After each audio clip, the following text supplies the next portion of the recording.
Hello, everyone. It is I, Thor. Um, I'm here to review my newest film, Thor Ragnarok. What can I say? It's a great adventure. It stars yours truly and some of my friends and family, including Loki. Loki's back, and the Hulk and Banner, of course. And you should go watch it because What are you doing, man? I'm doing one of the reviews, like you do. No. That's No, I my thought it thing. might be You more appropriate if I did this stop. Okay, no, you don't have to just get out of one. here. Okay. Let's go. Heimdall.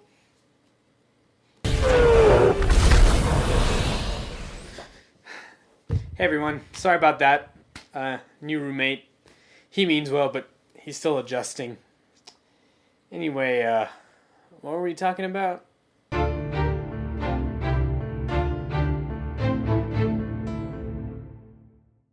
Thor Ragnarok. Now, as most people know, the Thor movies aren't always the greatest of the Marvel franchise. I mean, I think people generally like the first one. It's pretty fresh, pretty fun, and it's pretty self-contained. So I guess it doesn't really do much harm. The second one is widely hated. It's definitely the worst of the MCU. I'm just like a big fan of Thor, and I think Thor's really cool, and his action with the hammer, lightning, everything. I think that's awesome. So I like to see that. I think some of my favorite action shots from the Avengers, like Age of Ultron, and even the first one are Thor ones. Like when Thor fights the Hulk in the first movie, I think that's super cool. So what's going on with Thor 3, man? So we've got a new director on board, Taika Waititi. He's sort of got a fresh take on Thor. It's more of a comedy, like an action comedy, and it follows that sort of Asgardian story that we're used to. A villain comes in, threatens Asgard, Thor has to stop him, but there's sort of a twist thrown in here where in the middle of that, he gets flung off and lands on like a brand new planet that we haven't seen yet called Sakaar, that's ran by the Grandmaster who's running the Contest of Champions, which we know about.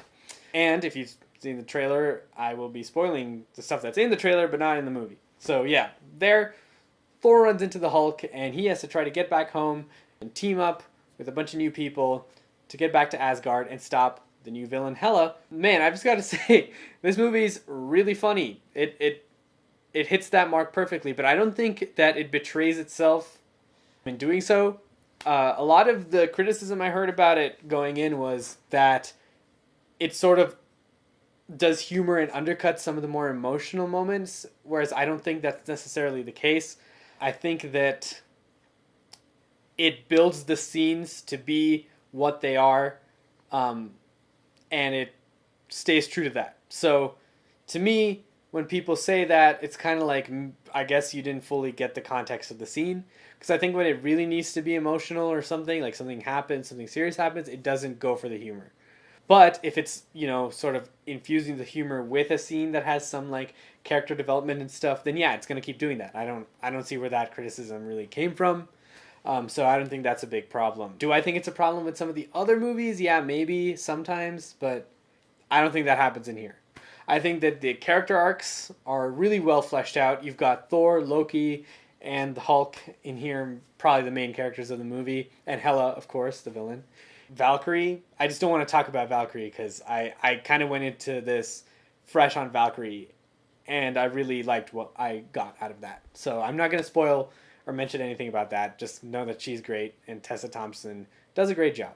And yeah, I really like Loki's arc throughout the whole franchise, and especially in this last movie, and the relationship between Thor and Loki. I would say that was the best part of Thor: The Dark World, and it's probably one of the best parts of this movie. I would say the best part of this movie is actually the action. It's awesome. It's super cool. They don't hold back. They go for what they have. They don't make you feel like, oh, they could have done a bit more, or like you don't feel like you got gypped. Which kind of I thought was the feeling in Thor: The Dark World, where it kind of felt like at some points you were like, man, I could have had more of this or less of this. I also think that it focuses on Hela as the antagonist and the Grandmaster as opposed to making Loki the antagonist, which was kind of what Thor: The Dark World did for like the first half of the movie. Really, Loki was the guy, which I guess was understandable because it took place right after Avengers. Tom Hiddleston kills it, as always. Chris Hemsworth, hilarious. We know he can be funny. We know he's good as Thor, so put those together and it's awesome. I think Thor's got like a really lovable, more human personality now, which I think it makes sense going, by the books of what happened to Thor. I think my favorite like performance in this movie is the Hulk. Mark Ruffalo finally actually gets to play like the Hulk, like the monster, as well as playing Bruce Banner. So to me, I was always excited about that, and that's in this movie now, and it's so funny and so entertaining and so true to the Hulk. I think Jeff Goldblum is a grandmaster. It's Jeff Goldblum. I mean, like, you know what you're getting, and it's good. And Kate Blanchett, I think she really pulled this off much better than Malekith, and all that. I think this is like a real. This is the type of villain you expect in a Thor movie. I think it's pretty good for like the family. I think everybody can find enjoyment in this. Everyone can find it funny. It's just a good time, and it's visually interesting.